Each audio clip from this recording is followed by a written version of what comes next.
Guys, welcome to the 5 to 9 podcast. Of course, this is the podcast that we try to bring in interesting guests and talk about their careers to see their perspective on professional life and whatever tips and advice they can help students with. With me today, my co-host Nawal, and our main guest is Haytham Al-Haidari, a serial entrepreneur and co-founder at Madaris and Ajir. Do you want to introduce yourself just a little bit? Sure. So my name is Haytham Al-Haidari. I'm from Yemen. I came to Qatar in 2011 to study in Texas A&M. I graduated from a mechanical engineering program. I worked full-time for about a year and a half, and then I went into starting a company. We'll talk about how that happened. Yeah. And here I am. All right. We're gonna get into that. So let's start with the Texas A&M period. You graduated 2015. I just wanted to, as a founder, and you have 2 startups now you're involved with and many other initiatives, you're juggling so many things. I just wanted to know, curious about what kind of student were you? Were you like the studious type? Were you like kind of describe how your university life... I remember you because we when I had just joined, it was your last year, so I was a freshman when you were a senior, so you were pretty popular, I can tell you that. Yeah, well, honestly, I was a C student. Wow. Yeah, I was a C student. I wasn't very good academically, and honestly, after I think the second year, I didn't care much. And I cared about a little bit more things than just engineering and so I always made sure that I never fail, but I learn other things on the side. That's interesting, right? And so I just thought, what is the easiest way to move on? It's just to pass everything the minimum effort possible. And I remember one course in my senior year, I studied literally the whole semester, about 3 or 4 hours for the course, whole semester, just to make sure I get that C and move on. But were you confident that the side kind of learning you were doing that's like where your passion is and that is gonna lead you somewhere? I think so, because I think after the second year, I started realizing I wanted to do more things. I was like most of people around the region where you're not informed, so you're just like, I'll be a doctor or an engineer or something. And then you get in there and you're like, I have other passions. Yeah, and I think it's different now, like there's so many startup, we didn't have QSTP before, there were not a lot of course entrepreneurship, so you were like the first one to kind of, you may not have known at the time, but you were like at the forefront of this. It was, back then it was very, very hard to start a company. It was. I remember you had to put 200,000 reals and stuff to this. If I had that money, I probably wouldn't even have gone to college. But I had to learn business on the side, some computer science.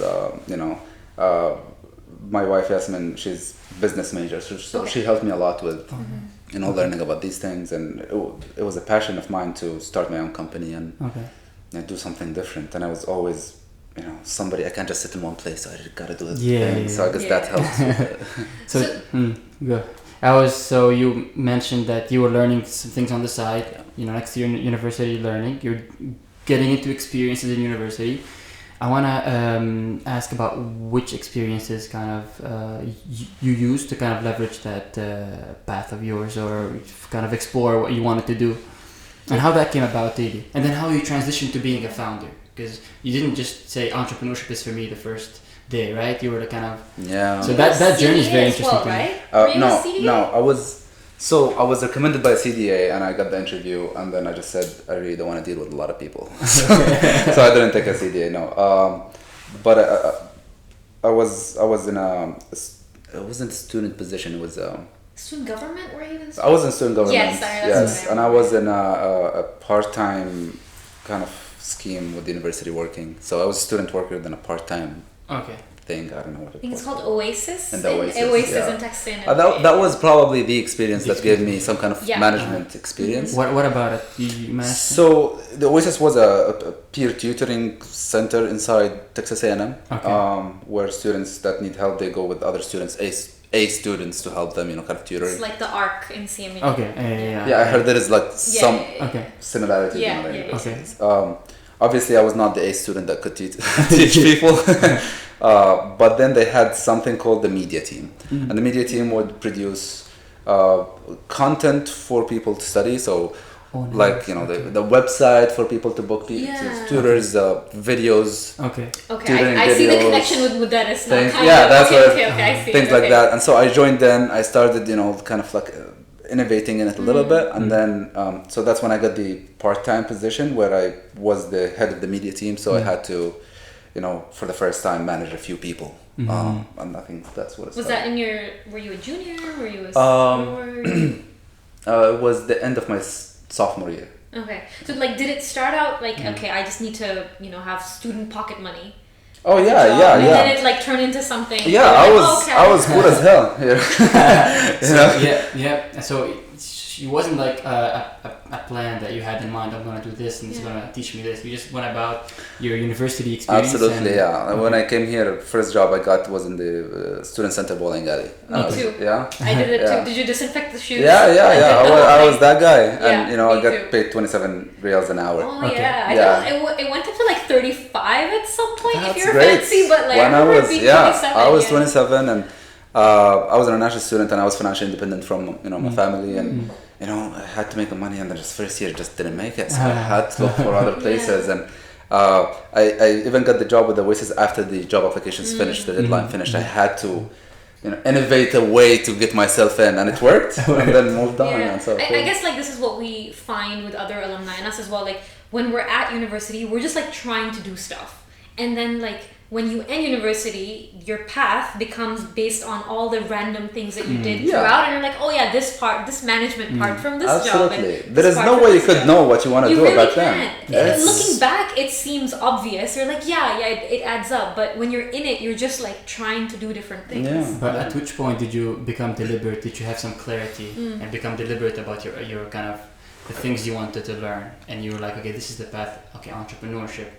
Like which year, or is that? Probably junior year and more in senior year. Okay. I really just started feeling, after all this, I'm just gonna, work 9 to 5, and I'm just gonna, the fear. It hits you that. Yeah, first of all, the job. You wanted the job, right? And I'm like, oh, if I didn't find a job, I'll go back home. But then even with that, like, I always felt if I'm in a job, I'll be financially secured or enough, but what else? I'm just gonna like I can be replaced at any point by any person, and eventually by a robot. So So what is really, my purpose? That was the fear. That was What is the purpose? Like what do you? I think what am I doing? A lot of people can relate to this. Yeah. That it's like you want to be secure and have security, but at the same time have more meaning with what you're doing and have like agency. So it's a real fear, and a lot of people will stick to the security and. Not do it's easy to stay in the comfort zone. Okay. So what was the thing that most people did when they were seniors? Like they were like, so at least in CMU it was like, okay, I'm going to go into management consulting. That was the thing that you did if you were a successful student. So what was the traditional path, and then how did you kind of differ from it? Get the highest GPA possible. That was what GPA, everybody's doing. That's okay. Everybody related GPA to jobs. Okay. In my junior year, I realized, my GPA is. You're out of the race. If that's the factor, it's not me. Yes, right. And then so I seriously had to stop back and think. Is it me? Am I an idiot? Like, I can't get these grades. Yeah. I need to start thinking and accept my weaknesses. And that was, I think, the point when it started. What are my weaknesses? What are my strengths? And focus on accept them, get the strength, focus on them. Tell me more. Like, I want to know contextually, what did you feel like you were lacking in, and what did you feel like, okay, this is I'm good, I'm going to focus on this, and what did you go into after that kind of? Sure. So the weaknesses that I found in is I'm really bad at exams in general, and this is in general, like I really hate the system of you get you get valued by few questions in a limited time. How is that any replication to real life situations? And there are things in engineering that I just wasn't good at, and I wasn't cut for. And then looked at my strength, and my strengths were in communication and leading and generating new ideas and presentations and talking, public speaking, all of that. So I focused on these things. I learned a lot of other things on the side. And I guess it was one thing that I started doing that now it's very clear to me, and I'm adding it to a book I'm trying to write now for a year and a half. I couldn't finish it. It's just, but it's a thing. I call it 1 in 1,000. If you're never one in 1,000, that you're not gonna do whatever you want. So when you graduate, you gotta see everybody who's in my set of experiences and skills. How many are they? Right? Your class, the people who graduated years before you, other universities or whatnot. You're gonna see that it's like you're 1 in like 10,000. Okay. Right? So why would you be hired by anybody, or even you be special? You're not special. You're just 1 in 10,000.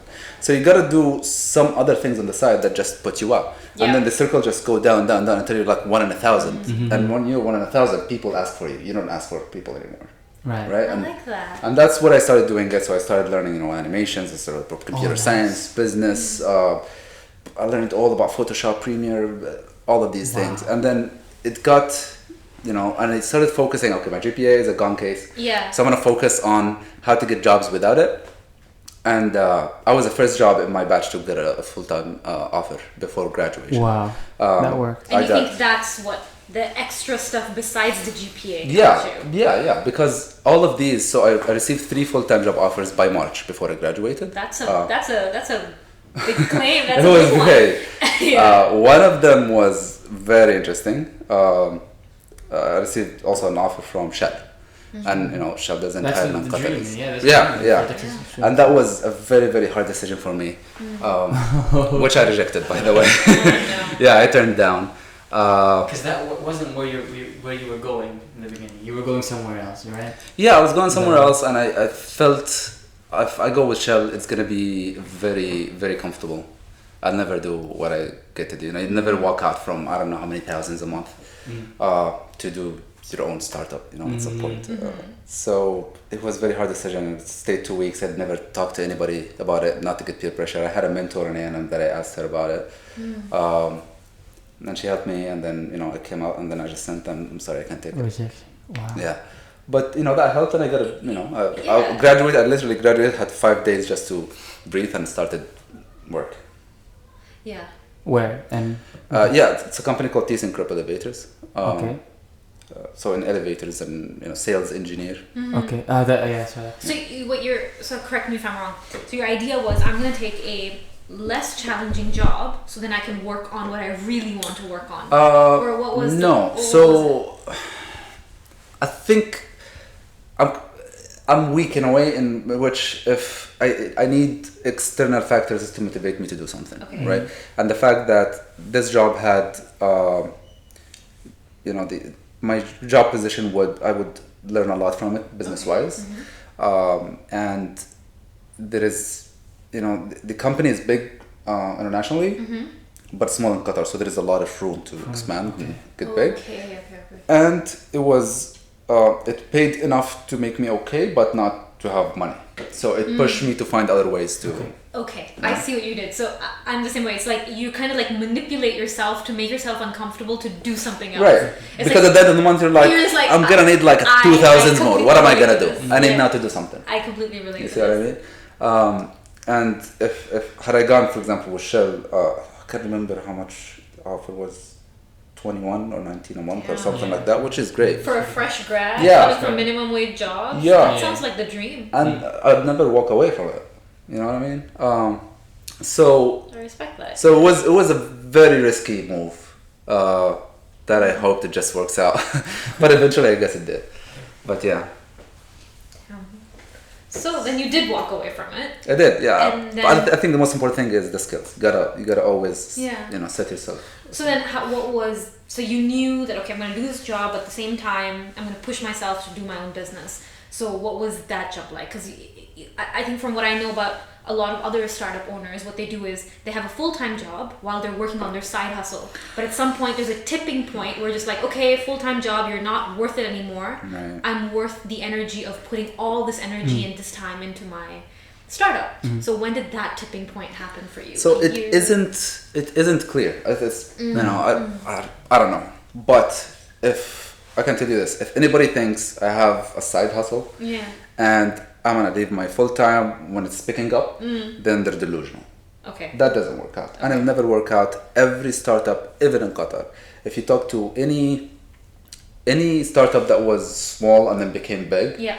and you ask them when did you shift, they'll never tell you I was here and then it picked up and I went there. Nobody. You've gotta do the full time in it for it to pick up. You can't. It can't. It's impossible. Okay.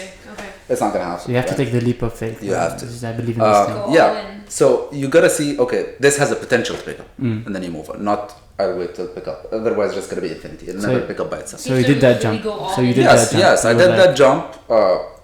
I had enough money to pay the rent for like a month or a month and a half. Otherwise, I'll be in the street. Wow. It's like the fear, you know. It's I don't know if you watched that episode in Friends where like you have to be unemployed to have the fear to give it your all. Probably, yeah. It's yeah. the fear. It's, you have to give So it was your like, you know, it was Yasmin and I, and we both quit, and we're like, okay, we have Mudarris.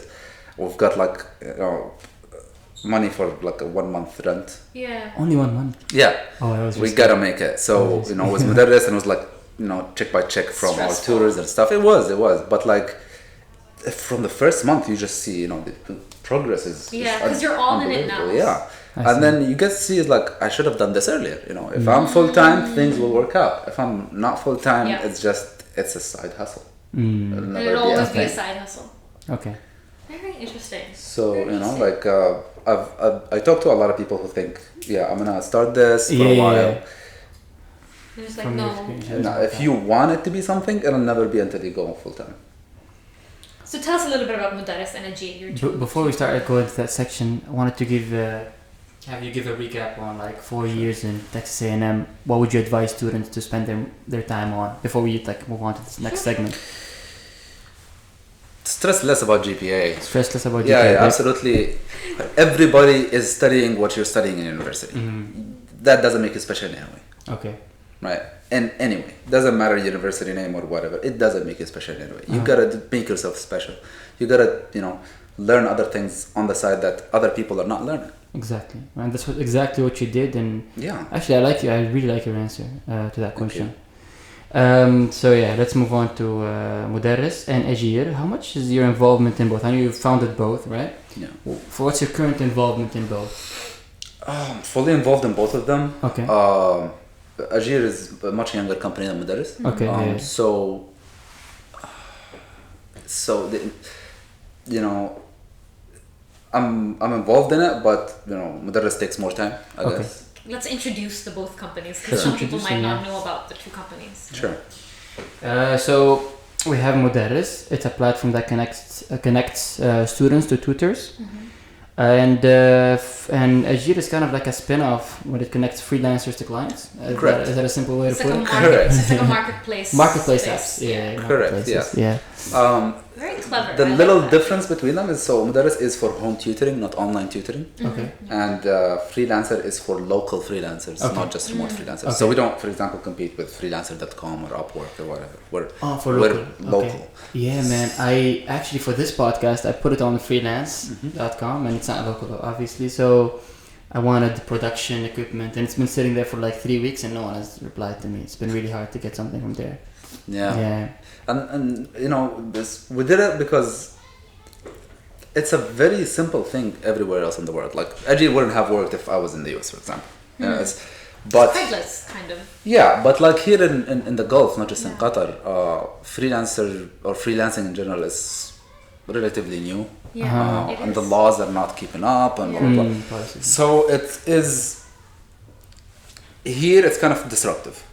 Okay. Right. Again, you're at the forefront of something that has not been tried, and you're trying to like, okay, Not let's- here. Yeah. And then okay. Both Mudarris and Ajir were illegal when we started. Both of them. So was Uber in Yeah, many countries, exactly, right? yeah. So that's how you know you're onto something. Yeah, big. but that's what you gotta challenge Yeah. the status And then- quo and the for policies. countries to progress. No, I completely agree with on this. Like a lot, regulations are always going to be behind. I work in aviation, and I know this is the same thing as well. For you to move forward, you cannot wait for the regulations. You, as the company, as the leader, you push the regulations to catch up to where you're going. Correct. So so I see where you're. Yeah, Very good with this. that always look back Yeah. to the market. The market looks forward to the. So what's the one thing that's key to success for marketplace startups? What is it? Funding? Is it marketing? Is it? There isn't no. one thing. It is Never There was is there. no. It's a combination of things, and I seriously don't think it is the same list for every startup. Okay. You know, like it depends on. You know, sometimes you just have an easy startup. You just need a good founder. Sometimes you have a hard startup. You need a good founder and money. Sometimes like Mudaris, when we started it, we spent $200 on it. That's it. For Mudaris. On And the we- website. yeah, Probably and all that was websites, it. Yeah. And then later on, it became a company, and then people and whatnot. Okay. But like, so there isn't one thing. But I guess if you gotta be informed of what's happening in the world. You gotta know what you're doing. You know, like I see a lot of founders. They open. Like there is like over 100 companies in Qatar that start every year or 6 months. Yep. With 99% failure rate, probably. Like you don't see them after 6 months. And I think it's just they don't do their due diligence. They don't keep learning. Okay. You gotta really go to the details of the details and understand. If I don't know, then I gotta bring somebody who knows. Who knows, You yeah. can't just do it all by yourself. Is it about listening to the customer mostly, or also stakeholders like the government?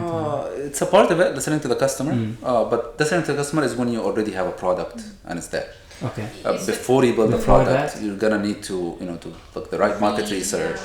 Okay. You're gonna need to have with some certainty, would this have a product fit, and how long should I continue trying it to say yes or no, and is it realistic, and can I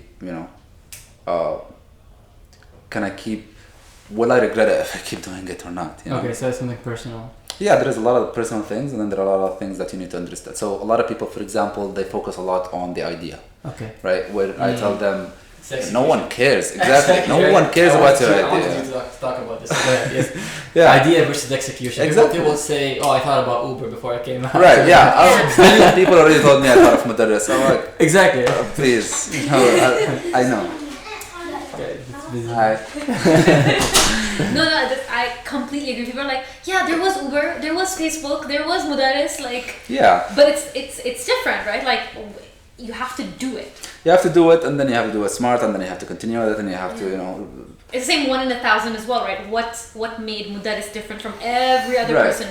People were posting tutoring ads on Qatar Living before Mudaris was there. Right. So you have to do something different. Yeah, and So we have to keep making things different. exactly. Because Otherwise, people are going to start Execution. copying you, and maybe in some ways, kind of people have. exactly People have. copy you, and then maybe do different. Not copy, but like it's already been done. So they'll Oh just no, like tweak. there is a website that copied us.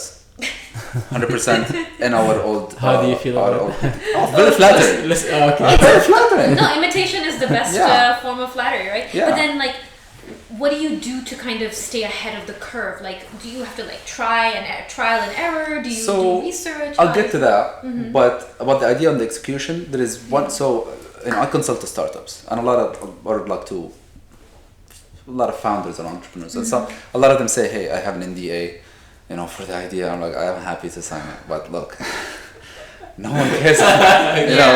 The idea, you can come up with a billion ones. What is your execution plan? What is your business plan for it? The business model. These are the things you can look at. I think the dumbest idea that I've ever heard of would be chocolate massages. Have you heard of that before? Like, No, tell us. chocolate massage. Tell So us about you go on, instead of oil, they put chocolate on you, and then this massage, and it's like a $200-300 million industry. Right? Are you serious? Yes, but the idea is because geniuses. The business plan behind it and the execution was great. It doesn't matter. It doesn't matter what idea, if it's original, if it's copied, if it's a scam. A lot of scams, they make money. The Nigerian prince scam sort of thing. It's worth $4 billion around the world. The scamming industry. It is, but it's about the execution of it. And so. When I come to talk about an idea, I don't want to talk about the idea. Whatever the idea is, I don't care. How are you gonna apply it? And then that's the important thing. And then with the application, so for example with Mudaris, we have to always stay 2 steps ahead of competition. Always. You gotta make sure that we're innovating, we're better. Our customer service, our next, I don't know, service. Never get comfortable. No, we have a file called Crazy Ideas file on the office, in which everybody just it doesn't matter how crazy it is, just put the idea in, and we'll talk about it. And at some point, it could be the next thing from or from that crazy idea you get a not so crazy idea. Yeah, that's the seed, it has, right? yeah. But just starting something and just being still with it. Consistency, I think, and resilience is like not just feeling failed. And I think this is picking up a lot in Qatar with most companies. So with Kareem, with Talabat, they're trying to innovate and more and just staying with that. Stay and that's relevant. great. Yeah, because I say before 2017, like the market was still in everywhere. Yeah. No, I mean I remember. Because I was also one of the tutors for you guys, and I was so glad that somebody did this, because I made a lot of money as a student being a tutor, right? And I was like, you know what? I still enjoy it. It wasn't about the money. It's like I just enjoyed being a tutor. So for me, I was like, well, mudaris. I could have gone to Qatar Living. I was like, yeah, I could do it. I could talk to people. But I was like, no. I was like, you know what? I want to support a fellow ex-student from QF. And so I went there, and my experience was so easy, I would say, that I was like, yeah. This is great. That's great to hear, yeah. And this is we've changed the business model to empower more people. That was last year, and that's what helped us grow internationally. And so now our focus, there is always students. That's no problem. Yeah. Our focus is supply is never going to be the problem. Right. Yeah. So our focus is how do we empower these people who want to help and want to teach people, right? And so all the services that we do are more to tutors than students. To help them, price right, find students, create their own brand, create their own person, and it's like maximize their income. It's like a business within a business in a way, so they're all kind of okay. Yeah, so we want tutors to be everyone has to be a brand by themselves, right? Mudaris is where it's gonna help them grow. So it's not just a Mudaris tutor, but you are your own tutor. We will help you, grow. Okay. And this is what we do. What are some other creative ways that differentiates Mudarris, or because I've seen you mentioned Kareem earlier, the partnership that I've seen announced. How did that come about, and how successful do you think it will be? Because it's just starting. So far from our side, it's been very successful. Really? And so one of the values of Mudarris is that it will always give you more than you expect. That's the value of Mudarris, right? And so, for example, the simplest thing, if you sign up as a tutor, you think, okay, I'm going to try to get 2 students a month. We will do our best, and Mudarris will give you 10. So more than you expect all the time. Yeah. And so creating the value, where Kareem came into the picture, is how do we reduce the pain and the cost for tutors going to students, that right? is a big pain point. And that's the commuting, right? And so we worked this great partnership with Kareem, where with every booking there is a discounted ride to the tutor, to the student and back. And so that's adding value to the tutors, which also in the bigger picture reduces prices around in the country. Yeah. Even as a tutor, you would say like, hey, okay, let's say I'm charging 100 reals, and then you have to pay 20 for the Uber or the Kareem in your case, and you're just like, okay, well then I'm making 80. Is it still worth it? Right. So it kind of like you're so we help them with that. Exactly. You take away that. But we do a lot. So Yeah. in January we launched the dynamic pricing feature, and it's the first of its kind in the world, where tutors can know now how much you should price for every subject. You don't just eyeball it. Okay. So you don't just go like, I'll charge 200 or 150. No, we tell you, if you're gonna, for biology, you should charge between this and this. Okay. So it looks at the market and it tells you, you should charge 150. Yeah, this was my big struggle as well as a tutor. Yeah, because I was like, every tutor. Actually, I like your approach to this. You're like, okay, what are the pain points, and how can I fix those pain points for the tutor? So transportation is one pain point. Pricing is another pain point, because you want to make the money, but also you don't want to be too expensive, but you also don't want to undersell yourself. So that support that you're providing to the tutor and empower them, I like it. So it's not the platform that can or cannot be duplicated. It's the value, right? I can give you now full copy of Mudarris and take it, but the value is not going to be the same. Yeah. It's always different. Yeah. And so with these things, people know how to it maximizes bookings.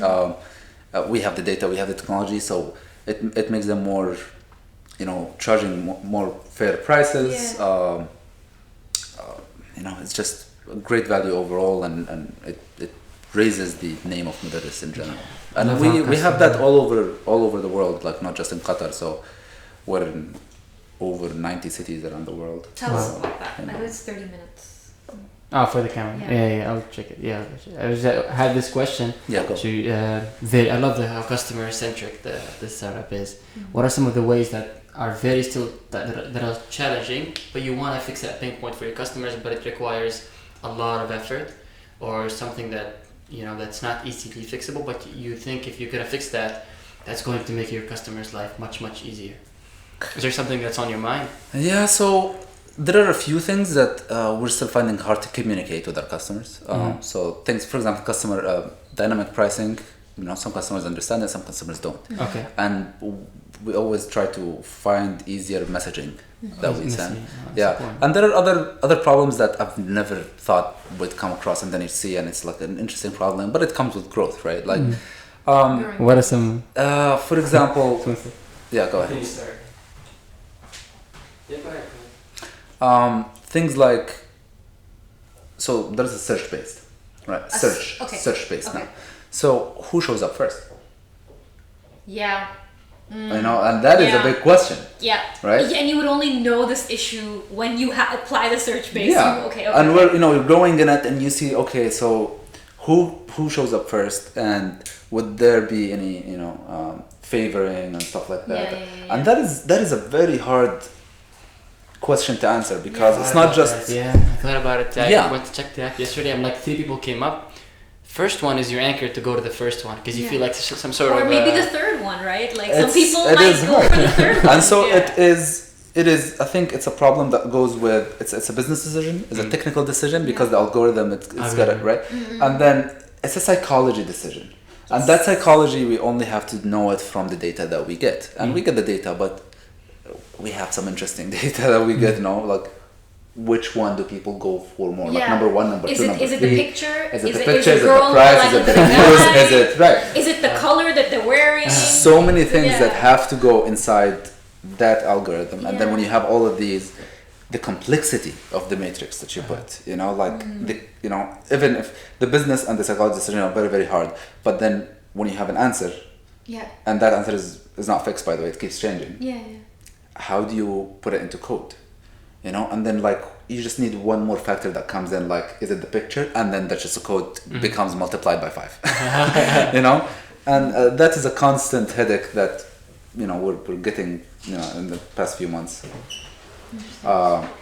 You need people, programmers, like you need people who are great at coding. You need everything. You need, I think the first thing, you need people that are I'd say visionaries, people who can look at it and say, I can see a pattern, I can see, which I think I'm glad enough. I'm not great at it. Yasmin is great at it, so she helps a lot in that. She has that kind of vision into, relating business with psychology and human factor. Okay. So tell us about this people aspect of your business from a founder, from a boss perspective. So, we were talking about earlier about delegation and hiring the right people. So, and then also because you're expanding so much, so you have to kind of let go and trust economies of scale. So tell me a little bit about your journey from, being the sole founder with you and your wife, and then having a bigger, team, and then also then expanding in the world. So what's that been like? Overwhelming. We're still learning about a lot of things, especially expansion. There isn't a lot of local examples to go and ask, right? This is one of the things that I have personally is, if there is somebody that is unique, I've had to put them down and ask them, very, very detailed questions, because... Someone, what do you mean? Who? So, I have a friend, for example, who graduated from A&M, Mechanical Engineering 4.0. Okay. Right? 4 years, not a single B. Okay. Who are these people? Crazy, right? A friend of mine. And then after we graduated, so last year and then afterwards we became close. And then after I graduated, I sat him down and said, look, man, I remember some midterms, I got better grades than you did. Yet I end up with a C, you end up with an A. What the hell? Okay, Yeah. Tell me what's up. So then because I know that these things are not just, something. It's not magic. There is a method to it, and everybody who's unique, they have a method to it. And if you learn it, you can be better. And so he sat me down. He actually said, "Yeah, I have a method," and then he showed it to me, and I was mind blown. It was amazing. Whoa. Okay, maybe this guy should write a book. Okay, Yeah, it was sorry, amazing. go on. And there are other people that are unique in other things, and if I have the opportunity to have them in my environment, I'd ask them these questions. And when we wanted to scale up, it was very hard to find people, at least local talents here that expanded beyond the country, and they had the experience to say, "Can you help us out?" And it was very hard, so we had to learn. And Trial and error. Google came to the help. It was great. So we have this partnership with Google, and they have people that helped us with identifying markets and stuff. That was great. Oh, you didn't mean Googling things? You meant No. actually Googling? Google. Yeah. Let's break that down. You have people coming over. Yeah. Oh, nice. So Google, in 2018, they listed us as like startup to watch, or like startups Nice. with big potential in the Nice. Middle East. That was Nice, just great. nice. And then they give you this kind of assistance people from Google office itself to one-on-one every 2-3 weeks. We have these Skype calls with them, or Google Hangout calls, not Skype. Oh no, careful. Right? Yeah, and then they help you with a lot of insight and tips and tools that are not available for the public and stuff like that, which is great, and it helped us out with the growth. And we want to kind of give back to the community here with that experience. But finding the people, I think it's the hardest thing ever, right? I've learned a lot of things being an entrepreneur in the past few years. The two hardest things were finance and HR. Wow. Okay. I'm picking up with finance, but we're at a point now we're actually looking for a CFO. So now I'm at a point it's beyond my. We're gonna need to bring people with more experience, and then HR is the hardest. The hardest. Tell me about this, because I know a lot of people are interested in knowing. This is So when you want to find the person, especially in a startup, you don't want to find. So startups usually at the beginning, at least, they don't have enough money to pay experience, right? So what they want to find is somebody who's willing to learn. okay. Right, and it's not by saying I'm willing to learn. It's by showing me you've learned something. Okay. Right? It starts from the first thing when people come in and sit down with you that they've researched your company. Okay. So That's the first thing. we've had somebody calling them for an interview, literally to say, wait a minute, which company is this? Oh. After like a year and a half ago or something. Which, by the way, we didn't get the interview to. Yeah. After that Good is solid. Okay. yeah, but then so you get somebody who's willing to learn, because I was willing to learn and I built a company. So probably somebody who's willing to learn would be able to take a job. Yeah. Okay, so you look at the CV, see if they've demonstrated some aspects of, did they try something new? Were they curious enough about these? Okay, and then Right. preparedness as well. Right. So if you see, for example, in their CV that whatever they did, it wasn't classwork. Right. Like they took initiative in something else. That means they have that skill or that intent to take initiative in other things. Okay. Because at the end of the day, for example, if you work for us in pricing, and we say, we need to price this, and they ask how, I don't know. I don't have the answer. Yeah. But these works in pricing, by the way. Yeah. And so It's more established. yeah, and sometimes even if it's established, you're gonna probably challenge it and you come up with something. Yeah. But this is the thing. Like the people that we want to hire is not people that we want to tell them what to do. Right, and then at some point they need to grow to tell us what to do, and I think after months and months of that, we got people that sometimes we told them, I think you should do that way, and then they come the next day, they say, no, I think you're wrong, and that's what we want in our environment. Somebody to come and tell me, I think you're wrong. This is what I think. Because you never claim to have all the answers. I don't know. Yeah, this goes back to the point where if you are the smartest person in the room, change the room. Exactly. Like you need.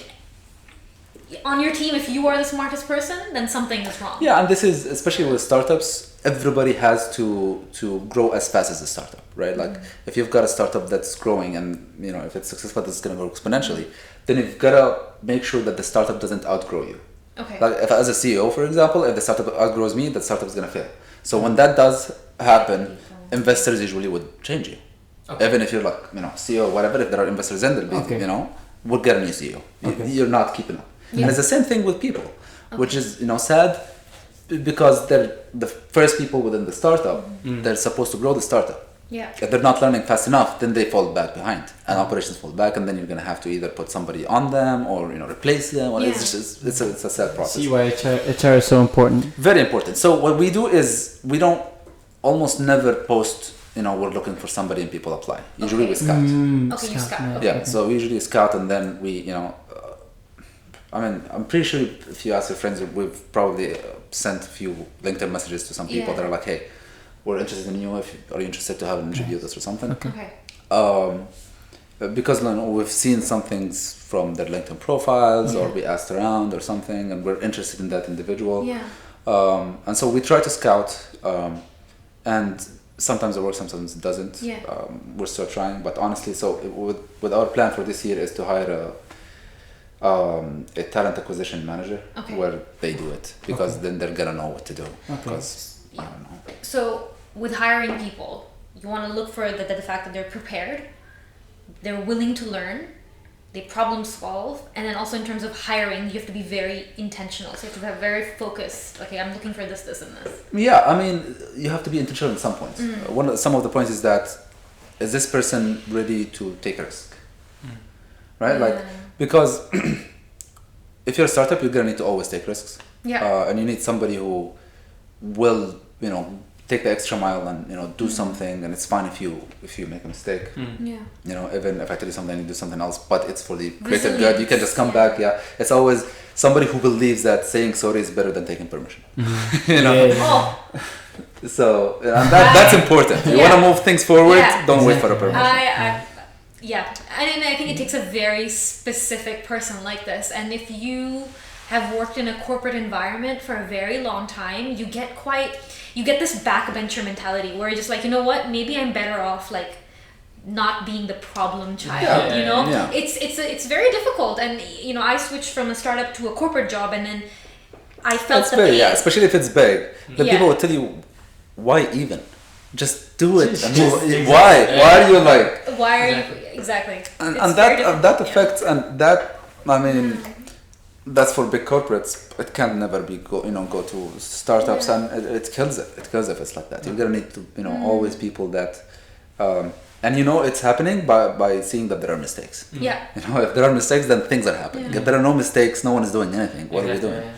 That's the thing, is like if you've never made a mistake, then that's probably because you've never really tried anything different, and like that's why I'd rather get a person who's made a couple of mistakes and has just picked themselves up rather than somebody who's just like that's with the whole straight A. Like I respect it, but at the same time, like if you've always gotten an A, then maybe you just take an easy course. Not that to say anybody that has a 4.0. It's like if you've never gotten a B, then it's probably never challenged you enough. Like to me, that's a kind of in some ways it's a red flag. And of course, there's very smart, talented students who have a process. Yeah. But to me, I like to see a little bit of a flaw, because that to me signals that you've tried something. Yeah, and because you do a mistake and then you get better at it, and then you get better at it. I mean, I've started companies that failed before.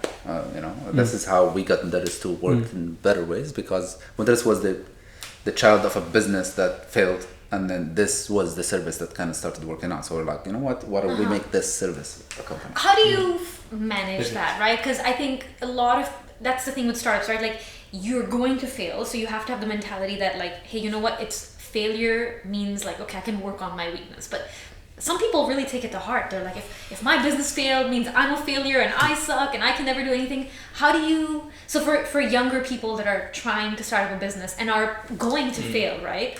What would you say to them? Or what would you say to yourself? I don't think you're going to like my answer to this. Tell me. You're not going to like it. I was asked this multiple times before. So it might discourage some people, but this is what I think about it. An entrepreneur is not something you become. It's something you are. Okay, you're of that school of thought. Okay. Yeah, like you can learn a few things in it, but it is a personality. It's characteristics that you have within, right? And this is why an entrepreneur is not a person who starts a company. It's a person who always takes initiative and makes a change around. So you can be an entrepreneur in a company, in a corporate, where it doesn't make sense, right? It doesn't make a difference where you are, but you're still, this is who you are. That's the character that you have. And so if you are that, by nature, you're not going to get discouraged. it just is like, oh, I failed, I'll do it again. This is what makes you. How were you as a kid? You know, did you display these Tell us about your personalities? childhood. Because I know It's like a therapy session now. it's probably like something like from your childhood. You're probably trying to think about like things or trying to sell candies or something like that. I have. So at the 4th grade, there was so back in Yemen, right? So we had this station in front of our house. When I was in the 4th grade, I'd go and then take these stickers from them, right? Like the stickers on the... Yeah. And I'm like, I'll pay you later on. So I take it, and then I go back, I go to school, and then I set it a little bit higher to the guys, in the class. Yeah. Go back, pay him whatever. And then he's like, you sold them all. I'm like, yes. And I have that little extra. And it's like, okay, here's more. And I just kept going. It was great. I think that was the first experience. But I love that. I'm a person that likes to try everything. Like I've played football professionally when I was like 16 in Yemen. I've had like a couple of YouTube channels that failed miserably, but You did it, right? right. I've tried like media, business, programming. I'm just like trying things. Yeah. That's because I get bored. And this is it's the characteristics of the person. And this is why if you fail at something, it fires you in. And also I think being an entrepreneur, you take a lot of things personally. Yeah. You get a lot of things like because you can't separate yourself from the yeah, business like you are. if there is, I'll tell you something. If there is a competition, I take it personally. Okay, let's compete. It's great, let's compete. But I will destroy you. You know what I mean? People say it's not personal. It's just business. You're Yeah. like no. It's all personal. Yeah, I get it. Like in negotiations, for example, and it happens a lot with different parts. But like some people's like take the emotions out of it. No, emotions is in the heart of this. It's actually probably the motivator. Right? Yeah. Right? This is why I think you can learn a few aspects of that, but a big part of it is something you're born with it. You're raised that way. You have to be self-aware, right? You gotta look back into yourself. What kind of person am I? Am I like a startup guy, or work in a startup, or like a 3rd guy or 4th guy in Facebook, where I'm gonna actually be a good and I think that would be like how much of a risk I can take, right? Because if you're the 1st guy, then I'm more likely to take all the risk. And there is I can't remember, Yasmin once told me about it. I think the professor said that if you want to become a billionaire, then you should be willing to go bankrupt at least 10 times. And you should be willing, love that. right? Yeah. You don't have to go bankrupt 10 times, but you should be okay with it. Willing, yeah. And I like that. and if you're the 2nd, 3rd, 4th person in that company, that means you're just waiting for somebody to go. You'll go after. You just need the little and there is a difference. And then there's the last person is just, I'm just gonna come here to get paycheck and leave. Yeah. So like for me at least, and I don't know, but these maybe you're the same, is that I had all these like kind of elements in me, but then when I went to CMU, and our motto was my heart is in the work, and like I really like it helped me shape my personality. And I always say, like, going to CMU made me who I am. Do you think it was the same with the Aggies? Like, because they have a proper spirit. So what, because you're the president of the Alumni Association, so clearly I feel like you have some connection there, or more or less, or did you take, what's your relationship with the Alumni Council? Tell us about that. So from the Alumni Council or from the university? Both. Both. I mean, feel free to answer however you feel. I was asked before, has the university prepared you to, found a company or... No. No, the answer would be no. University, at least here, it was just become an engineer and move on. So it wasn't. There was no much preparation except for, I think a big part of growing is to have a mentor. And when I was in the Oasis, the head of the Oasis, her name was Sister Salter. She was the head of the Oasis, and she was my mentor, and she's a genius, and she kind of like helped grow the first edition of. What I became. So that was a part of the university that was not intentional. Yeah. It was something I had to take initiative with, and then it worked out. You find the right people and you move on. And then I tried to kind of bring the experience back into the university with the alumni council. Okay. Which things worked at some things and didn't work at others. One of the things that I try to do is to kind of communicate the miscommunication between like students and already alumni with jobs, because these people have a different perspective of what is the job market, how to get the jobs and whatnot, and these people already know, but there isn't much communication in the middle. That's very important. Yeah, and so I tried that. Generally, I failed at it, but but there are things that worked out. But there was, there is a lot of steps in the middle and a lot of bureaucracy and a lot of priorities within the institution itself. That It's complicated, huh? It is. Texas students, huh? It's hard. I think from an alumni council look, usually a university would, the priorities would be for the people in before people out, right? Because these people are there every day, so they're focusing. Inside in the industry rather than outside? No, the students. Students. Right. So when you come from outside and say, okay, I'm gonna help these students with these things, okay, but then, first these people have exams, they have events, and then you come next, and it's hard. What would you tell Texas students about the job market? Can you give us a bit of the description, how it is now, and kind of what they can do to? It's easy and unchallenging. That's like most of them they graduate and there are jobs. It's really hard, especially from A&M, to graduate and not find a job. But it's an unchallenging job, and and it's the way if you just want the easy way out. Okay. It's just like get a job and move on. Okay. Otherwise, based on what we've discussed, it's a matter of using those 4 years in your advantage. Being in university is a way to try everything, explore your Make passions. mistakes, Right. You found to become something exactly. bigger. Find a mentor like you did. There's so many things you can leverage by being in university, rather than just focusing on the GPA. Yeah, and it's it will never be the university's job to tell you I know. will grow you. It's gonna be you. You're gonna have to find the things, and if it's not in the university, you gotta find it from outside. Yeah. But they have a few events, a few things. They bring in interesting people sometimes to talk and whatnot, and the students have to focus on that, and how to grow it, and especially the people in the last semester, in the last semester, no matter what you do, your GPA is not going to be changed that much. It's done. So senioritis mentality. My brother is in the last semester actually. If that's the same. Last semester. What would you tell him? Most of the time, look for jobs. Less of the time, study. Oh, God. Okay.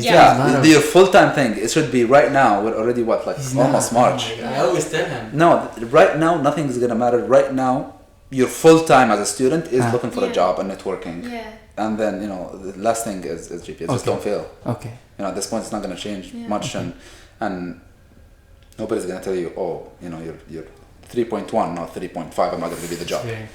Wow. Unless it's going to academia and masters and stuff. So I think we're coming close to the end of the hour. What is next for you? Because you've done so much. What are the few things that you're excited about with your company, with yourself? Actually, I think he answered that. Like CFO and talent manager. That's the most things you're excited about. That is the next. I don't know if it's excited about. Two headaches off your. It is hard to it's hard to find people. It's also. So right now we're close to an end to closing our Series A funding round. Okay. Big moves. It is good. It is good, solid. and it is probably the worst thing of being an entrepreneur. But I think in the Gulf, you're one of the few companies that are even. It's very hard. In Qatar, not in the Gulf. In Qatar. I mean, Dubai. Dubai is pretty busy. Yeah, that's easy. Yeah. Qatar. There is Mehdi so far. Yeah, it's like the two of you are the only ones that are at that Series A level. Well, It's a big deal. It is. It's great. It's good for it, but I mean, asking people for money, it's the least sexy thing about a startup. Gotta every depends on your, but a year or two, you go and then ask for money and then why you and you have to do all this. I mean, since October till now, I've met with close to 100 investors from 10 countries around the world. And that's hard, but you gotta do it for the business. But you know what? I think think about the student that gave up that shell job and think about yourself now, and I think you can be very proud of that. It's a big milestone. Yeah, it's pretty good. If you had known back then, you would have felt really good. So I think you can kind of take an objective look and say, you know what?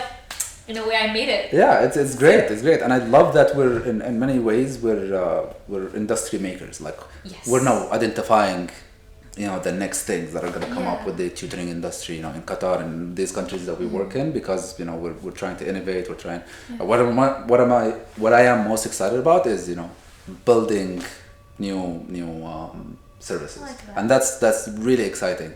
Most of them fail, and then this is how you do. Like you throw up 10 services, and then like two of them sticks, were one of Within them. Mudarris, right? Or Yes, none of them Mudarris. Okay. It's really it's fun, and especially the data that we have.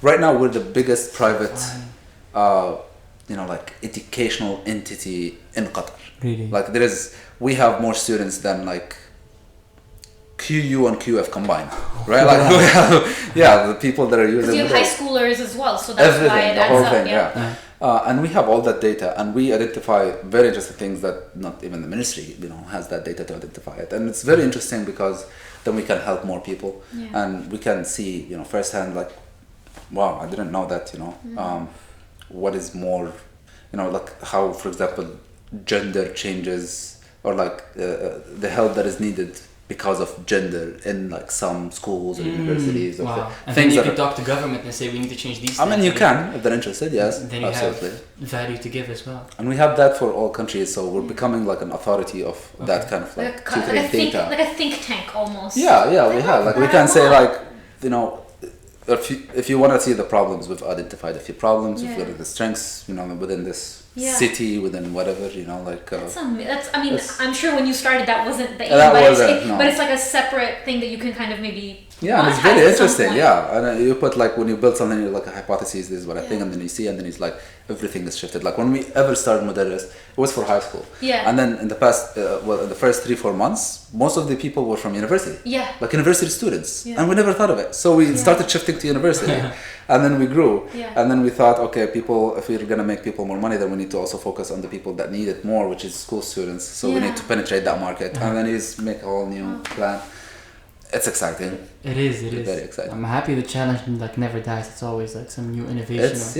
What are some data points that you can't capture right now, but you want to capture in the future about the students?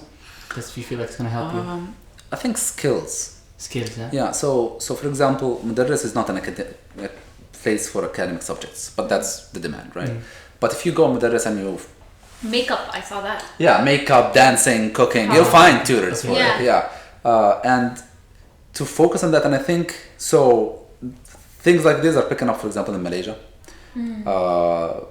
with our tutors, but for example in Qatar there isn't much growth in it because it's just the community is not into skills much, and we're trying to educate them more to like learn a new skill, learn a new instrument, and we'll help you out. We can find you like languages and stuff like that. Podcasting. Podcasting, right? Like making content, because nobody you're gonna need somebody who knows how to make content or learned, and then they can teach you on how to make content. And we want to, we spend a lot of money and effort, especially in Qatar, in educating and awareness of how to use these things. So you're trying to shape the market in a bit. Isn't that like challenging the market? As it's not there, but isn't that forcing it in some way? In some way. So we try to influence it. Is it paying off? It pays off in some things. Okay. Not everything, but it's a long game as well, right? It is. So and sometimes you just need to let it go naturally how it goes, But the good thing is that we can identify in Mudarris early what are the next coming trends and build for them. So it's important for the longevity of Mudarris in Qatar. Yes, and everywhere because Qatar is becoming now, because of the countries that we're in, becoming smaller and smaller in terms of these things, right? Like there are 40,000 online searches for private tutoring a month in Qatar. There's 2.5 million in Turkey. Yeah, right? And it's saturated because you're the only one, then you're saturating the market. Like and we have kind of hit the cap there. Yeah, and we actually have been responsible of reducing the average hourly rate almost in all subjects in Qatar in the past 2 years. It went all the way from 300 to 250. Right now it's 180, and because of Mudarris, we're just reducing the average price rate per hour. It's becoming more accessible. Yeah, because now there is creating demand. There is demand, and there is the supply that we bring in good quality tutors at fair prices, and there are more people, right?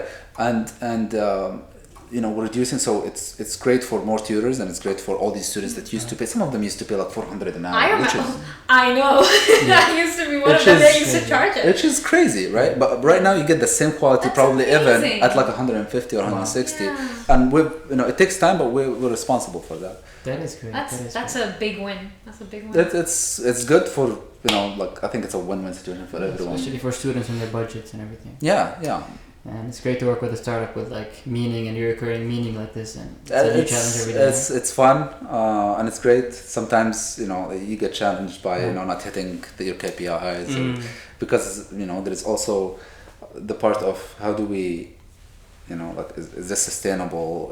Are you making money? Can you grow? Can you bring in more clients? Can you go to other countries? And right now, like we are in. It sounds almost completely random. It's not, but like Australia, Malaysia, and Turkey, different cultures, different languages, different, right? Okay. Mudaris is in 4 languages, like in these languages, and we're trying to make Mudaris as local as possible to these countries, and it's very different. So like English in Turkey it's crazy. Like nothing is like it. So no. Yeah. So English? No, in Turkey, Turkish is the language. Right. yeah, people Like don't speak English, for example. Right. And so we have this report that we just published for 2019 on like trends and demands on different countries that we work in, and you see like math and English in all the countries is just like at the top of everything. Yeah. Right. Everybody's looking for math and English. And the only country that is math more than English is Qatar from all these, and then the only country that it's just English. It's crazy. Like everything comes, not even compared. Was Turkey. Everyone is just looking for English, and there's that push, and we've seen it firsthand on like the trend of everybody's trying to learn English, and we're capitalizing on that to help more people with more tools to learn English and find more English tutors and stuff like that. And it's very hard to keep changing your mind to understand the culture and do things for it, and because every country is different. Yeah, I feel like policymakers and government will be very interested in getting that data and kind of. They would be, and I think this is why I think involving. So the tutors, for example, our tutors right now are millennials. Yeah. Right, most of them. Like there are tutors that are coming like they're 14, 50 years old, but the tutors are millennials, and it's working because they're close in age to these students. They understand. They get it. And when you get that, and when we get the feedback from them, you understand how you can shape better things, right? The future is, the coming 2 decades, millennials are going to lead the world. So if you're now with them and you're building the future with them, then you're leading. So. This goes back to what you said earlier about empowering your students, right? So not only you empower them, and then they can empower you with the data that they provide you and give you that feedback. Absolutely, It's amazing. Very organic. Very organic work. So we reached the bonus kind of section, and we're not being kicked out. But I think we kind of answered a lot of them already. Yeah, we did. How should students? Yeah. I think we're good. We're at the hour mark. That was really lovely. Thank you very much. Thank you for your time. You're a busy guy, so we appreciate. That was a really good talk, and I loved it. Yeah, I appreciate you so much for coming here, helping this young podcast, and kind of not saying yes to kind of this initiative. Yeah, it's a big deal. Yeah. Absolutely. And I know a lot of people are very excited to hear from you. That would be great. Yeah. You know Bilal, right? You know Bilal Sheikh from Kareem? Yes. I thought because you guys are partnered, so I thought maybe you guys knew each other. So we don't know each other personally. Okay. Yeah. We know of. Okay. And I think we've been like seeing each other going and he's doing great stuff with Kareem, and you guys should connect. I mean, both. We should, like, even with this partnership, it all happened at the bottom level. We still didn't. But I guess like we're both busy, and I'd love to get to meet him, and it was a great example to what we're gonna do next. We're in talks with a lot of big players that we're gonna do partnerships with soon. Okay. And Kareem is setting the example for it. Yeah, exactly right. I like how they're on top of things in terms of being creative. Like they made a promotion to the Metro, but they're still thinking like a startup. I feel Kareem. Yeah. Uber kind of got comfortable. So I mean these. Well, they bought Kareem, so it's okay. It's when the Uber So I think takes I think that's why they're taking a step back. Yeah, I mean it makes sense. So Kareem is born in this region, so it's gotta and they're doing it. Uber is not that comfortable in other places. Like if you see like in the US, Uber is just That's crazy. continuing doing crazy stuff. Yeah. You know, like they just, I was reading today that just moved all their staff, 38,000 of them to Slack. You know, they're Finally, it's all about of them, time. yeah. But like they're moving, they're doing Yeah. things. They're not. It's just good, and that teaches us things, you know, to how to keep up. Solid. All right, just to wrap that up, thank you so much for listening, guys. Hope you've gotten value out of this. Follow the handles on Instagram, LinkedIn, and the YouTube channels. And thank you so much for tuning in. Thank you, guys. Thanks. Thank you very much. Right. I appreciate It's it. been awesome. Absolutely, Yeah, my pleasure. awesome. Thank you. If there is anything else, He's you the guys guy. From you, no, I'm from his you. co-host. just let me know and let me know when it's up and we'll share it. And Where would you have been if you weren't here today? Just to see what Yeah, you that's a good did. question. honestly, I have a lot of things. It's almost crisis mode. Oh, God. That when I'm like, okay, I'm not gonna do anything. So we're doing a lot of audit for the last year. Okay. With EY, and they're asking for too many Are you things. you getting audited by EY? Yeah. Big moves. That's big moves. That's a So- lot of money to spend as well. I mean, we have investors that put a lot of money in us, so they gotta. So we have Yeah. that and a few things with investors. You know, they're doing due diligence and to Yeah. finalize things. Mm. And, Yeah. and usually I don't work on weekends, but like today I have to do it. So I'm Yeah. trying not. It's so much. I'm like, I'm not gonna do it until later on. I'm not gonna touch it. Due tomorrow, right? Yeah, it has. So probably about 6-7 p.m. That's when I like start my shisha to start working. So, yeah.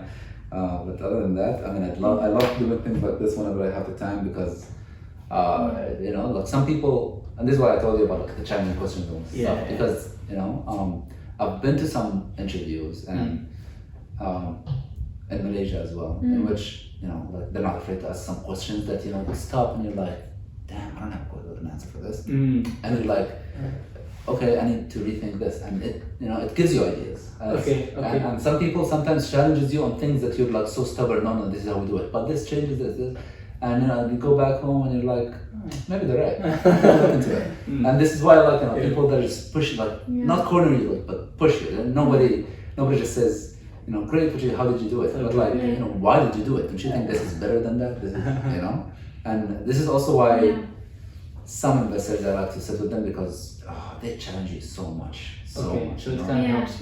Helps you refine. So much, you yeah. refine. Because some investors look at it and you're like, I don't get it. But like when we changed our model from, so I think you were with us before When the you- subscription. You mentioned, The commission. When I was reading your website this morning, I was like, oh, so they're not doing commissions anymore? Right. Because that was a big pain point Right. for me. So, although because you guys were the only ones, so I had to go with you. But tell me about it. How did you change? So we used to get that commission, right? Yeah, the so we 70 used to- reals, yeah. Yeah, 65. So Yeah. we used to get about 2,000-3,000 a month from a tutor. Mm-hmm. And then we switched to the subscription model where we get 1,000 reals a year from a tutor. Wow. Okay. Right? So it's like 99 reals a month. And so it's just That's a lot better. just like yeah. right. Yeah. So and that's what it's a scalable model. How does it scale? Okay, okay. But then you look, and then an investor looks and you're like, okay, you've seen this model and you accepted to reduce 90% of your revenue, just like that. Yeah. And I'm like, yes. They were worried. Yeah, and everybody, even like, especially our current investors when we started, it was like a big deal. And I thought, imagine I sit and we have a bunch of investors, Yeah. shares and stuff, and I'm like, we're gonna reduce 90% willingly of the revenue this year. But And everybody's just to throw things at Yeah. you. No. But I know they're looking at it from an investor point of view, but from a tutor point of view, I like it because it makes me stay on longer. Right.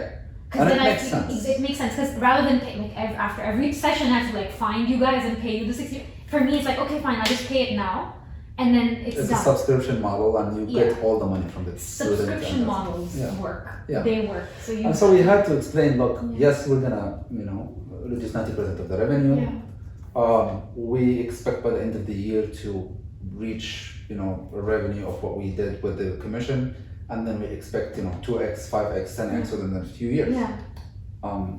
And then It's a hard sell. it is a very hard But- sell, but then you gotta. No, but I like this better because as a tutor for me, you're reducing another pain point.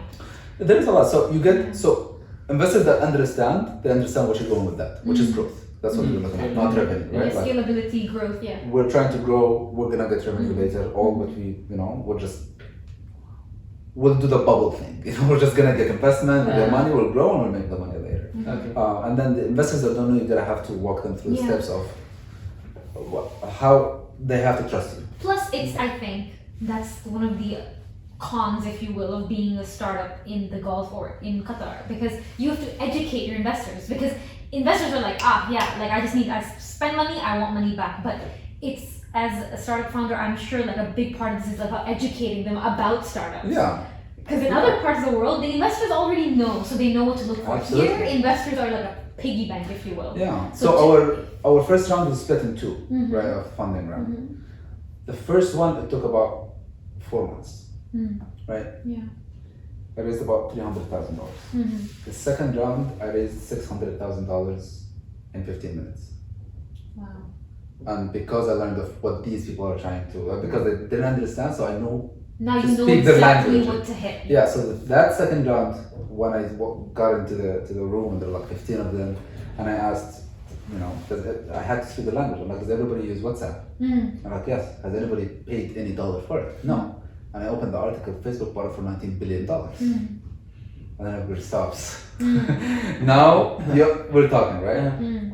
Danger rating $0, yet $19 billion.